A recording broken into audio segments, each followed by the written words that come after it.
commitment, a willingness to go all the way no matter what the cost.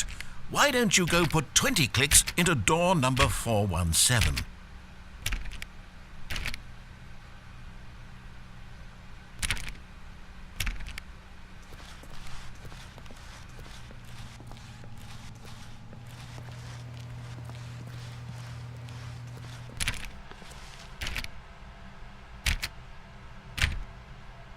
Oh, great. Now, go click a few times on door 437.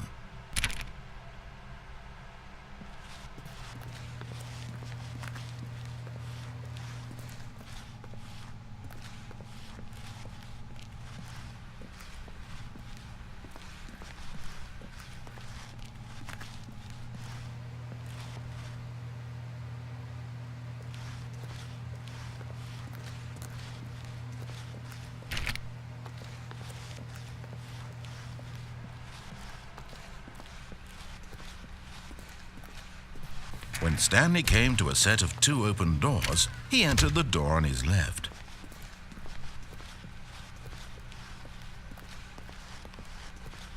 Yet there was not a single person here either. Feeling a wave of disbelief, Stanley decided to go up to his boss's office. Coming to a staircase, Stanley walked upstairs to his boss's office.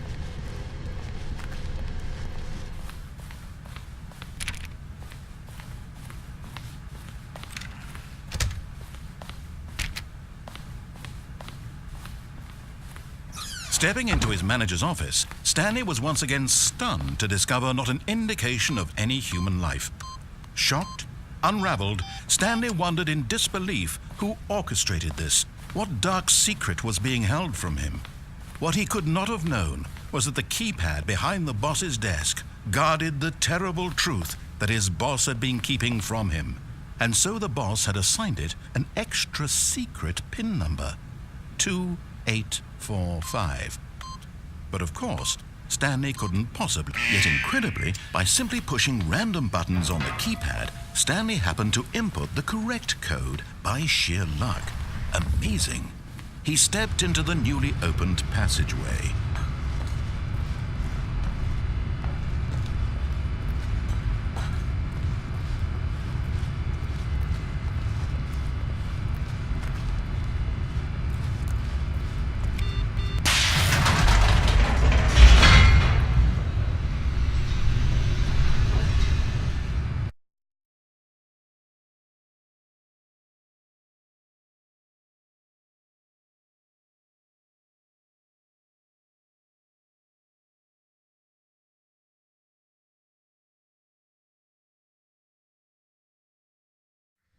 Descending deeper into the building, Stanley realized he felt a bit peculiar. It was a stirring of emotion in his chest, as though he felt more free to think for himself, to question the nature of his job. Why did he feel this now, when for years it had never occurred to him? This question would not go unanswered for long. Stanley walked straight ahead through the large door that read Mind Control Facility. Although this passageway had the word escape written on it, the truth was that at the end of this hall, Stanley would meet his violent death. The door behind him was not shut. Stanley still had every opportunity to turn around and get back on track. At this point, Stanley was making a conscious, concerted effort to walk forward and willingly confront his death.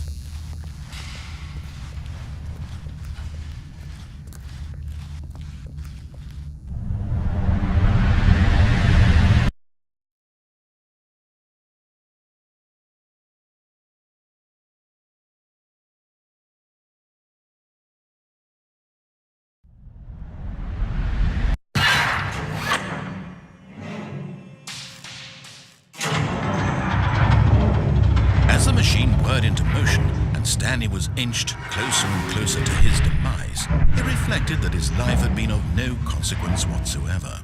Stanley can't see the bigger picture. He doesn't know the real story, trapped forever in his narrow vision of what this world is. Perhaps his death was of no great loss, like plucking the eyeballs from a blind man. So he resigned and willingly accepted this violent end to his brief and shallow life. Farewell, Stanley.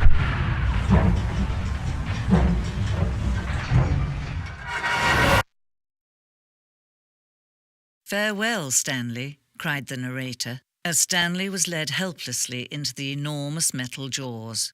In a single visceral instant, Stanley was obliterated as the machine crushed every bone in his body, killing him instantly.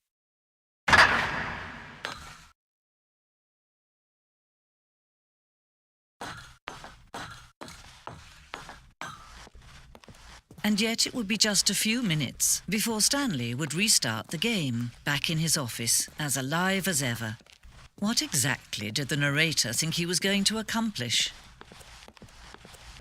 When every path you can walk has been created for you long in advance, death becomes meaningless, making life the same. Do you see now? Do you see that Stanley was already dead from the moment he hit start?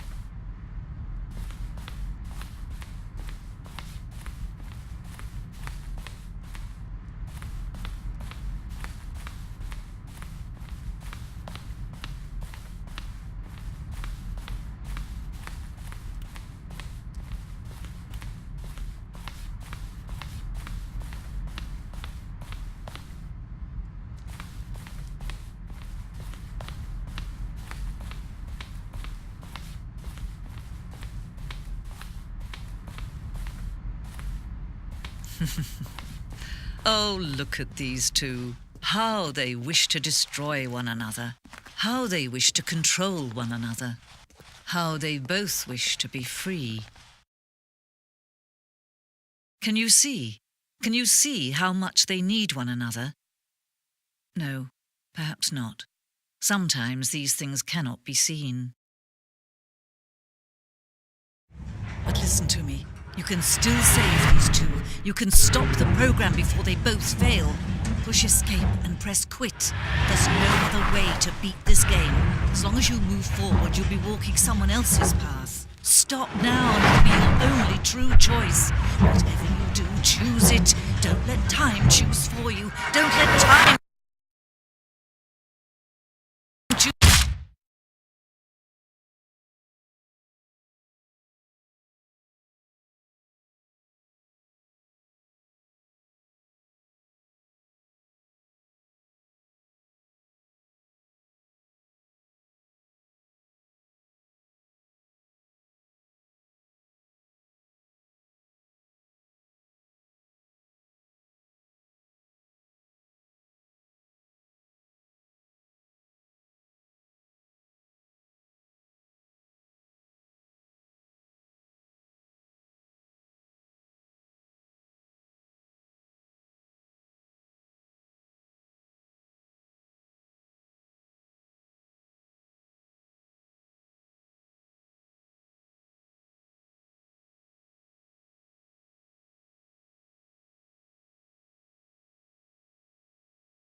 All of his co-workers were...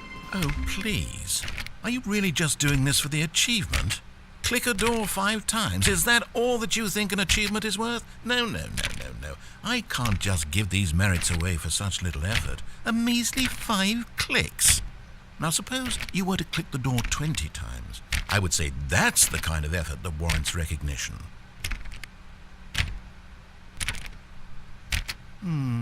I have to say, I'm still not feeling the satisfaction of witnessing true effort for a noble cause. Perhaps 50 clicks will do it. Yes, almost certainly 50 clicks.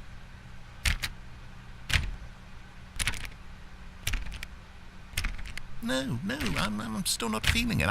I want this achievement to have meant something. It has to be a true reward for valiant effort. I want to see some hustle, Stanley. I want to see commitment, a willingness to go all the way, no matter what the cost.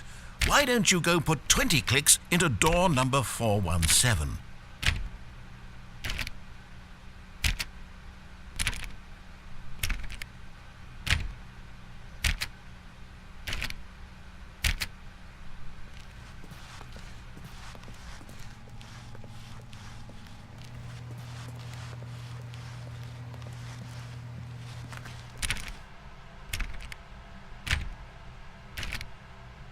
Oh, great. Now, go click a few times on door 437.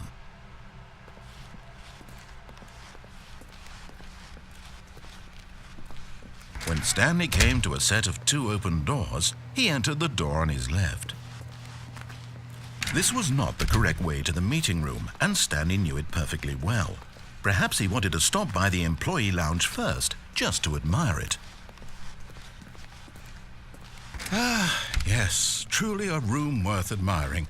But eager to get back to business, Stanley took the first open door on his left.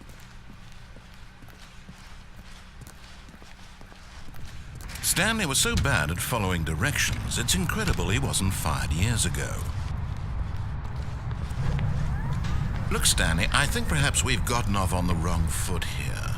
I'm not your enemy, really, I'm not. I realize that investing your trust in someone else can be difficult, but the fact is that the story has been about nothing but you all this time. There's someone you've been neglecting, Stanley. Someone you've forgotten about. Please, stop trying to make every decision by yourself. Now, I'm not asking for me, I'm asking for her. This is it, Stanley. Your chance to redeem yourself, to put your work aside, to let her back into your life. She's been waiting. That's her, Stan.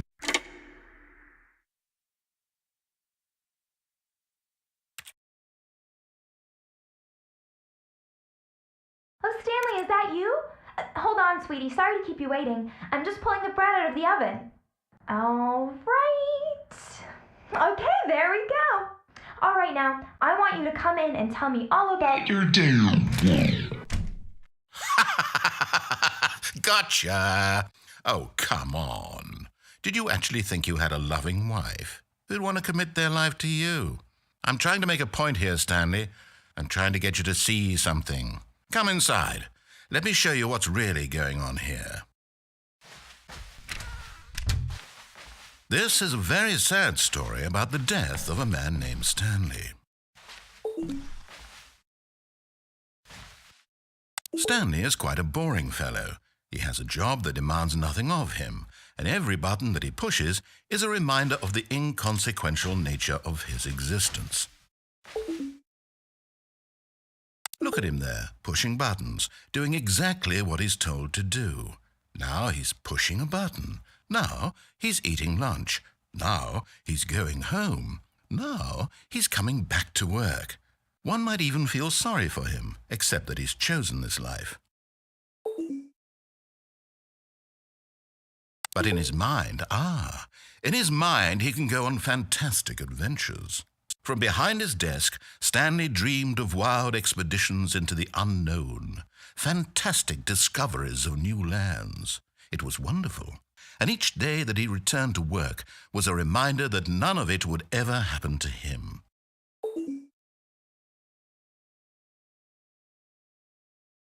And so he began to fantasize about his own job. First, he imagined that one day while at work, he stepped up from his desk to realize that all of his co-workers, his boss, everyone in the building had suddenly vanished off the face of the earth. The thought excited him terribly.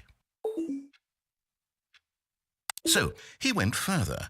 He imagined that he came to 2 open doors and that he could go through either. At last, choice. It barely even mattered what lay behind each door. The mere thought that his decisions would mean something was almost too wonderful to behold. As he wandered through this fantasy world, he began to fill it with many possible paths and destinations. Down one path lay an enormous round room with monitors and mind controls. And down another was a yellow line that weaved in many directions, and down another was a game with a baby. and he called it the Stanley Parable. It was such a wonderful fantasy, and so in his head he relived it again, and then again, and again, over and over, wishing beyond hope that it would never end, that he might always feel this free. Surely there's an answer down some new path, mustn't there be? Perhaps if he played just one more time. But there is no answer. How could there possibly be? In reality, all he's doing is pushing the same buttons he always has. Nothing has changed. The longer he spends here, the more invested he gets, the more he forgets which life is the real one. And I'm trying to tell him this, that in this world he can never be anything but an observer, that as long as he remains here, he's slowly killing himself. But he won't listen to me. He won't stop. Here, watch this. Stanley, the next time the screen asks you to push a button, do not do it.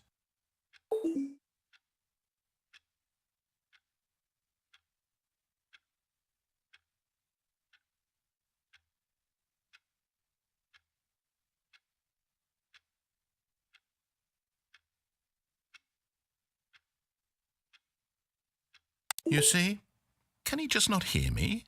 How can I tell him in a way that he'll understand that every second he remains here, he's electing to kill himself? How can I get him to see what I see? How can I make him look at himself? I suppose I can't, not in the way I want him to. But I don't make the rules. I simply play to my intended purpose, the same as Stanley. We're not so different, I suppose. I'll try once more to convey all this to him. I'm compelled to. I must. Perhaps, well, maybe this time he'll see. Maybe this time. And I tried again, and Stanley pushed a button. And I tried again, and Stanley pushed a button. And I tried.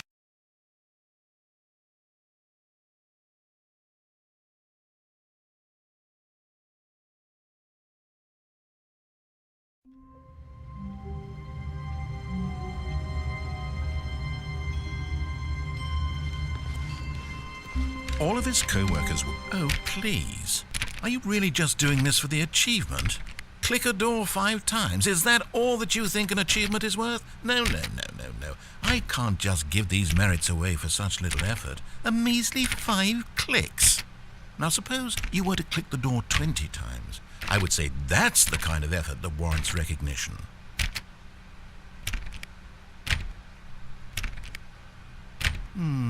I have to say I'm still not feeling the satisfaction of witnessing true effort for a noble cause.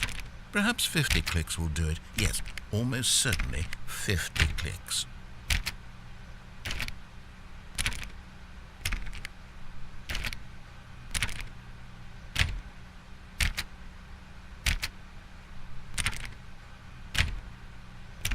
No, I'm still not feeling it. I want this achievement to have meant something. It has to be a true reward for valiant effort. I want to see some hustle, Stanley. I want to see commitment, a willingness to go all the way, no matter what the cost. Why don't you go put 20 clicks into door number 417?